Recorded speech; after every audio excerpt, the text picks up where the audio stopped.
Pria asal Magetan itu belum bisa menyelesaikan balapan yang digelar Minggu. Dia harus terjatuh saat balapan menyisakan beberapa putaran lagi. Hal ini ternyata sangat membuat Aoyama kesal. Pasalnya, sang manajer yakin bahwa Mario sedang dalam performa yang bagus. Sebuah klaim lantas dibuat mantan pembalap MotoGP itu. Si bos yakin bahwa pembalapnya bakal meramaikan persaingan di seri selanjutnya. Tentu ada alasan di balik klaim yang dia buat. Aoyama menyoroti sisi kompetitif yang ditunjukkan oleh sang pembalap Indonesia sepanjang balapan.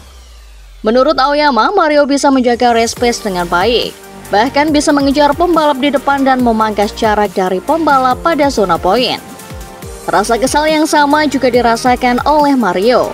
Berdasarkan data, dia merasa sedang melibas salah satu performa terbaiknya. Bahkan pace Mario mirip dengan race pace pembalap tiga besar. Yang membedakan hanyalah banyaknya pembalap yang harus Mario salib dan ladeni duelnya pada awal balapan. Sayang, semuanya buyar usai kesalahan fatal yang dilakukan pada tikungan pertama.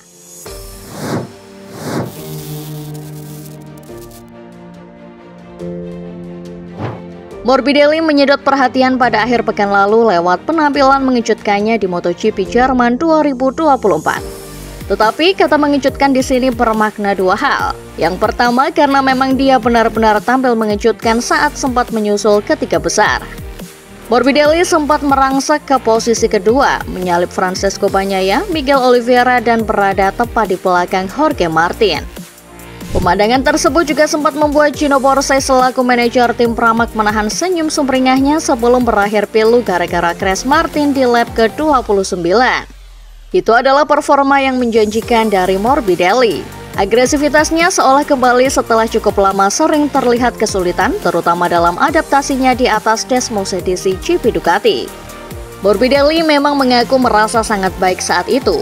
Bahkan merasa dalam balapan yakin bisa berjuang untuk meraih kemenangan, yaitu ketika bisa mengejar Jorge Martin dan seperti tidak perlu berusaha keras apapun. Namun gara-gara itu juga Morbidelli mendapat pelajaran bahwa usahanya itu membuat terlalu banyak memberikan tekanan pada ban belakang. Alhasil kecepatannya menurun di akhir balapan. Tetapi hal yang kedua yang juga mengejutkan dari Morbidelli adalah aksinya yang sempat hampir menabrak Marc Marquez. Itu terjadi di tikungan 1 ketika dia sempat melebar lalu berusaha kembali ke jalur balapnya. Marquez yang sempat melihat ruang terbuka dan tetap di jalurnya disenggol murid Valentino Rossi itu hingga membuat layar dashboardnya pecah dan airbag-nya menggembung. Morbidelli mengaku tidak melihat Marquez yang sudah cepat merangsek masuk dari arah dalam ketika ruangnya terbuka, namun untungnya tidak terjadi apa-apa.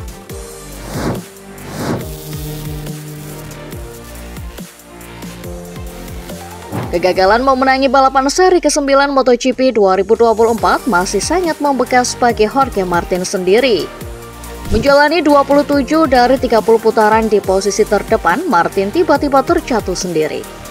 Penderitaan itu dialami Martin saat memasuki tikungan 1 di sisa 2 lap dari balapan yang dihelat di Sachsenring. Bak tak ada angin dan tak ada hujan, Martin kehilangan kendali motor dan mengalami low side crash alias terjatuh karena ban depan mengalami selip. Bayangan kembali menyapu bersih kemenangan di Jerman setelah memenangi sesi sprint pun langsung sirna dari kepala Martin. Martin pun mengaku crashnya ini membuat frustasi dan sulit diterima. Ketika ditanya lebih lanjut soal penyebab dia jatuh, Martin masih kebingungan. Ini bukan kali pertama dia mengalami insiden semacam itu, yaitu terjatuh sendiri ketika sedang memimpin balapan. Sebelum ini tragedi serupa dialami Martin pada balapan MotoGP Spanyol. Tahun lalu pun begitu, saat balapan MotoGP Indonesia hingga dia cuma semalam memimpin klasemen. Apes, dalam 2 kesempatan itu Bagnaia lah yang selalu berhasil mengambil alih posisi pertama untuk memenangi balapan. Ketika disinggung apakah ada peringatan sebelum motornya kehilangan grip, runner-up MotoGP 2023 tersebut mengelak. Secara tidak langsung dia juga menegaskan kecelakaannya tidak ada hubungannya dengan rasa gugup karena diintai Francesco Bagnaia Ducati Lenovo. Kecelakaan Martin terjadi beberapa saat setelah Bagnaia mampu memangkas jarak hingga sempat berada tepat di belakangnya. Hasil gagal finish membuat terkudeta dari puncak klasemen MotoGP 2024. Unggul 15 poin atas Bagnaia sebelum balapan, Martin berpaling tertinggal 10 poin sesudahnya. Namun Martin tidak merasa panik. Menjadi pemburu, dia justru akan lebih enjoy dalam menjalani 11 seri tersisa pada paruh kedua musim MotoGP 2024.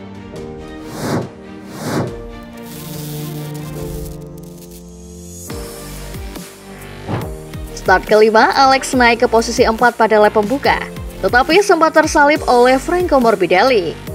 Namun Alex berhasil kembali ke posisi 4 usai menyalip Miguel Oliveira pada lap 5. Sejak itu, Alex mengatur ritme dan usia bayinya dengan baik sebelum menyalip Morbidelli dan naik ke posisi 3 pada lap 17. Posisi Alex sama sekali tak berubah sebelum Marc mulai mengejarnya jelang finish. Di depan, Jorge Martin yang memimpin begitu jauh secara mengejutkan jatuh di tikungan 1 pada lap 22. Pada lap yang sama di tikungan 12, Marc berhasil menyalip Alex.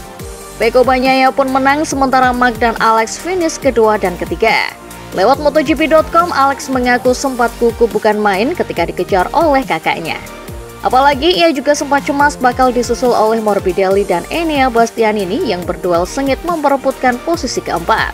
Apalagi ban depan dan belakangnya sudah sampai limitnya. Namun sekalinya melihat Bastianini begitu jauh, Alex baru bisa santai mengamankan posisi. Alex pun sangat senang bisa berbagi podium dengan sang kakak untuk pertama kalinya. Menurutnya, podiumnya kali ini terasa jauh lebih istimewa dari yang pernah ia dapatkan selama berkarir di Grand Prix. Di sisi lain, ia juga yakin bahwa hasil macam ini bakal sulit terjadi lagi. Sebagai catatan, ini adalah pertama kalinya kakak beradik naik podium di kelas para raja sejak Nobuo dan Takuma Aoki finish kedua dan ketiga di GP 500 Imola 1997. Kala itu, Aoki bersaudara kalah di tangan pembalap Repsol Honda Mick Doohan.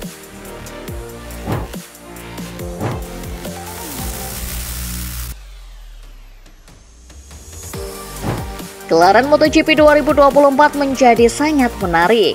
Pasalnya di musim ini banyak sekali kejutan dari komposisi masing-masing tim. Salah satunya adalah dari tim satelit Ducati Gresini Racing yang memilih untuk menyandingkan dua kakak beradik Marc Marquez dan Alex Marquez. Hasilnya pun luar biasa. Di awal duet ini, Gresini Racing mampu melesat ke posisi 3 klasemen tim dengan perolehan terbaik yang didapat dari kedua pembalapnya. Alex Marquez yang membela Gresini sejak 2023 lalu tercatat telah mengumpulkan sebanyak 79 poin dan duduk di peringkat ke-10. Sedangkan sang kakak Marc Marquez di posisi ketiga dengan raihan 166 poin. Dengan total 245 poin, Gresini Racing menduduki posisi ketiga dan terpaut 27 poin dengan Prima Pramac Racing di posisi kedua. Namun meski keduanya berhasil membawa timnya berada di papan atas klasemen, namun rupanya Marc Marquez dan Alex Marquez memiliki perbedaan perlakuan, khususnya soal masalah gaji. Alex Marquez yang lebih dulu bergabung dengan tim satelit dari Ducati ini diketahui memiliki bayaran sebesar 1,5 juta dolar atau sekitar 24,5 miliar rupiah per tahun. Alex juga akan mendapat bonus sebesar 500.000 dolar atau sekitar 8,17 miliar rupiah apabila ia dapat meraih posisi minimal di tempat ketiga pada akhir musim. Berbeda dengan sang adik, bayaran Marc Marquez diketahui jauh lebih besar. Meski belum ada informasi resmi, namun dilaporkan jika gaji BBL yang di Gresini Racing mencapai angka 10 juta dolar atau sekitar 163,3 miliar rupiah per tahun. Selain itu, Marc Marquez juga berkesempatan mendapat bonus senilai 1 juta dolar atau 24,5 miliar rupiah jika ia dapat finish di 3 besar klasemen akhir.